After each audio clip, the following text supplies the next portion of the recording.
Hello friends, நான் உங்கள் postman. இந்த ஃபோட்டோவில் வர பொண்ணை தெரியுதா? இந்த பொண்ணு பேர் பௌசியா. இந்த பொண்ணோட சொந்த ஊர் கேரளா. இந்த பொண்ணுக்கு 20 வயசு தான் ஆகுது. இந்த பொண்ணு இப்போ சென்னையில் குரோமோபேட்டில் இருக்கிற ஒரு ப்ரைவேட் காலேஜில் நர்சிங் செகண்ட் இயர் படிச்சுட்டு வராங்க. இந்த பொண்ணும் கேரளாவில் ஒரு பையன் இருக்கான், ஆசிக் அப்படிங்கிற பையனும் 5 வருஷமாக லவ் பண்ணிட்டு வராங்க. இந்த ஃபோட்டோவில் அந்த பையன் ஃபோட்டோ இருக்கும். 5 வருஷமாக 2 பேரும் லவ் பண்ணுறாங்க.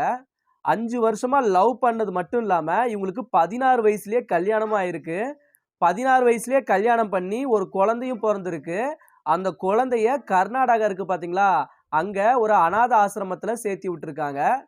சேர்த்தி விட்டது மட்டும் இல்லாமல் இப்போ இந்த பொண்ணு சென்னை குரோம்பேட்டில் ஒரு காலேஜில் செகண்ட் இயர் படிச்சுட்டு இருக்குன்னு சொன்னல, அது பக்கத்தில் ஒரு அப்பார்ட்மெண்ட் இருக்குது, ஒரு ஃப்ளாட் இருக்குது.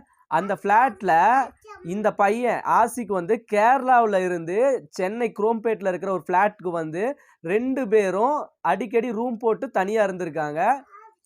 இப்படி தனியாக இருக்கும் பொழுது ஒரு டைம் வந்து பௌசியாவுக்கு ஒரு டவுட்டு.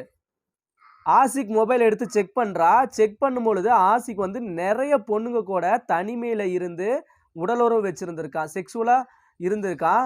அதை பார்த்த பௌசியாவுக்கு கைகாலெலாம் வேத்துருது, என்ன பண்ணுறதுன்னு தெரியல. உடனே ஆசிக்கை வந்து கேட்குறா.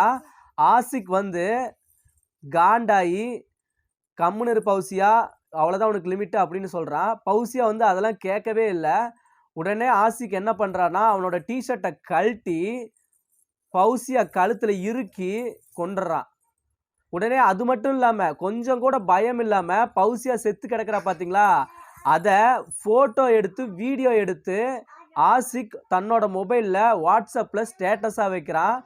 இதை பார்த்த ஆசிக் ஃப்ரெண்ட்ஸு, அதுக்கப்புறம் பௌசியாவோட காலேஜோட ஹாஸ்டல் ரூம்மேட்ஸு, காலேஜ் ஃப்ரெண்ட்ஸ் எல்லாருமே பௌசியாவை தூக்கிட்டு போய் ஹாஸ்பிட்டலில் சேர்க்குறாங்க. இப்போ அந்த பொண்ணோட உடம்பு வந்து பரிசோதனை செஞ்சிட்ருக்காங்க. ஆனால் அந்த பொண்ணு இறந்துட்டாங்க.